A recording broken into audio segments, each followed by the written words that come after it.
بسم الله الرحمن الرحيم. الحمد لله رب العالمين، والصلاة والسلام على رسوله الأمين وعلى آله وأصحابه أجمعين، أما بعد.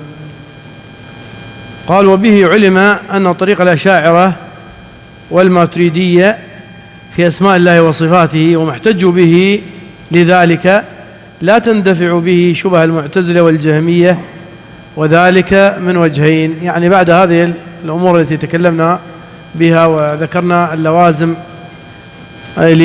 لبطلان مذهب أهل التعطيل، وبينا أنه فيما ذهبوا إليه من إثبات صفة الإرادة ونفي صفة الرحمة، وما رد عليهم يعني أهل السنة، وبينوا أنه يمكن إثبات ما نفوه أهل التعطيل بالعقل مع وروده طبعا في النصوص في الكتاب والسنة. بعد هذه المقدمة ذكر، قال هنا: وبه علم أن طريق الأشاعرة والماتريدية في أسماء الله وصفاته وما احتجوا به لذلك لا تندفع به شبه المعتزلة والجهمية، وذلك من وجهين. الوجه الأول أنه طريق مبتدع لم يكن عليه النبي صلى الله عليه وسلم ولا سلف الأمة وأئمتها، والبدعة لا تدفع ببدعة وإنما تدفع بالسنة. تدفع بالسنة. الأصل أننا نرجع إلى الكتاب والسنة ونثبت ما أثبته الله جل وعلا لنفسه في الكتاب وفي السنة من غير تحريف ولا تكييف ولا تعطيل ولا تمثيل. والوجه الثاني أن المعتزلة والجهمية يمكنهم أن يحتجوا لما نفوه على الأشاعرة والماتريدية بمثل ما احتج به الأشاعرة والماتريدية لما نفوه على أهل السنة، فيقولون لهم: لقد أبحتم لأنفسكم نفي ما نفيتم من الصفات بما زعمتموه دليلا عقليا، وأولتم دليله العقلي وأولتم دليله السمعي عفوا، فلماذا تحرمون علينا نفي ما نفيناه بما نراه دليلا عقليا؟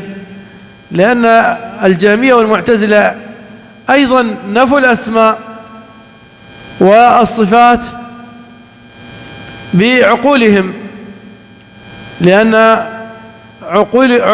عقولهم لم تثبت هذه المعاني أو هذه النصوص التي جاء فيها ذكر هذه الأسماء والصفات.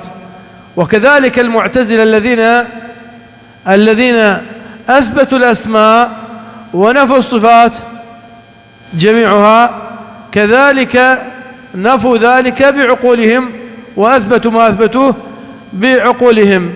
وجاء الأشاعرة أيضا أثبتوا 7 صفات بعقولهم وأنكروا الباقي. فهؤلاء يحتجون، المعتزلة وكذلك الجهمية يحتجون على الأشاعرة، كيف أثبتتم هذه الصفات 7؟ فإما أن تكونون مع أهل السنة أو أنكم ترجعون معهم، أي مع الجهمية ومع المعتزلة، لأنهم وقعوا في نفس يعني الأمر، في أنهم يؤولون النصوص التي تخالف عقولهم. قال: ونؤول دليله السمعي، فلنا عقول كما أن لكم عقولا، فإن كانت عقولنا خاطئة فكيف كانت عقولكم صائبة؟ وإن كانت عقولكم صائبة فكيف كانت عقولنا خاطئة؟ وليس لكم حجة في الإنكار علينا سوى مجرد التحكم واتباع الهوى. قالوا: هذه حجة دامغة وإلزام صحيح من الجهمية والمعتزلة للأشاعرة وكذلك الماتريدية، ولا مدفع لذلك ولا محيص عنه إلا بالرجوع إلى مذهب السلف الذين يطردون هذا الباب ويثبتون لله تعالى من الأسماء والصفات ما أثبته لنفسه في كتابه أو على لسان رسوله صلى الله عليه وسلم إثباتا لا تمثيل فيه ولا تكييف، وتنزيها لا تعطيل فيه ولا تحريف. إثباتا لا تكييف فيه ولا تمثيل، وتنزيها لا تعطيل فيه ولا تحريف. ومن لم يجعل الله له نورا فما له من نور.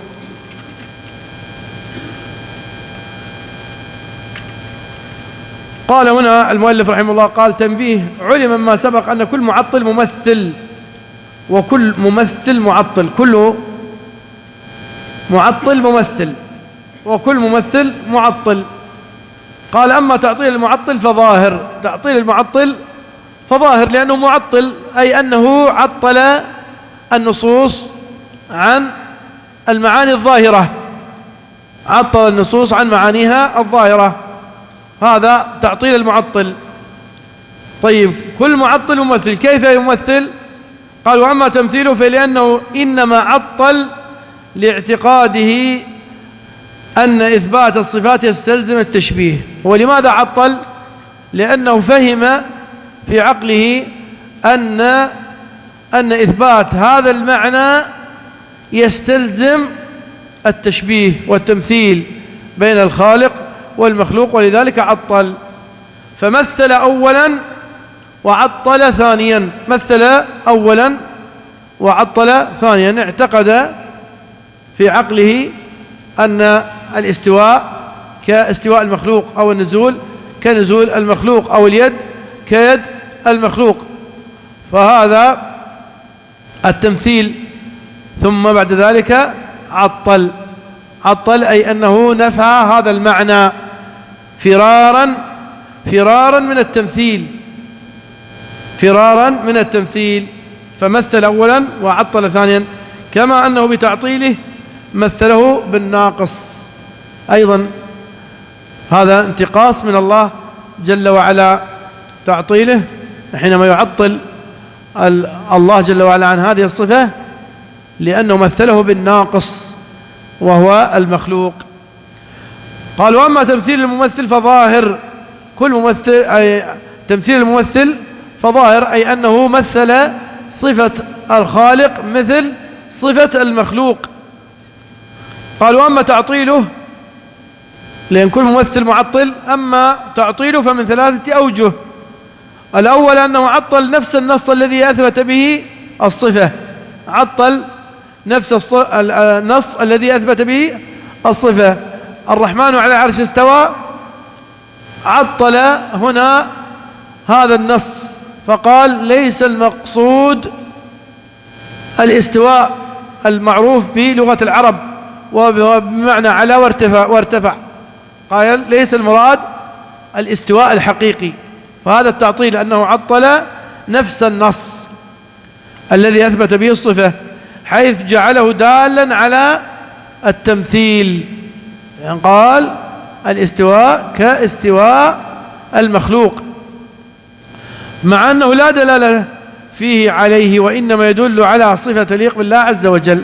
فالرحمن على العرش استوى، الرحمن على العرش إذا اعتقد أن الاستواء كاستواء المخلوق، فهذا وقع في التعطيل هنا، لأنه غير أو بدل المعنى الحقيقي المقصود واللائق بالله تبارك وتعالى، وجعله كاستواء المخلوق.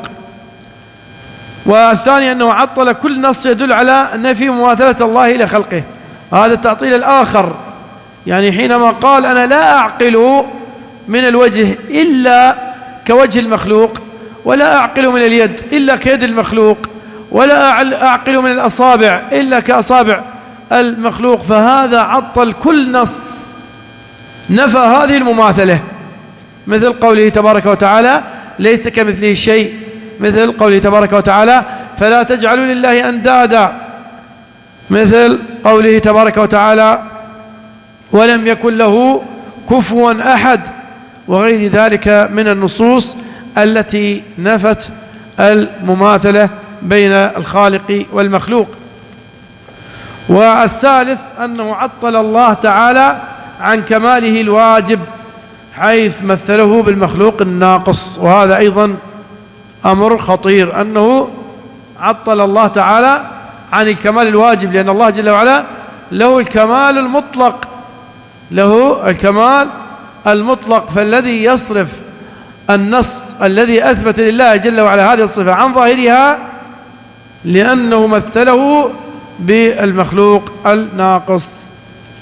بهذا انتهت هذه القاعدة، وبها ينتهي الفصل الثالث من هذا الكتاب، وهو قواعد في أدلة الأسماء والصفات. ووصلنا إلى الفصل الرابع وهو شبهات والجواب عنها. إن شاء الله تعالى نتكلم عنها في الدرس القادم، والله تعالى أعلم. سبحانك اللهم وبحمدك، أشهد أن لا إله إلا أنت، أستغفرك وأتوب إليك.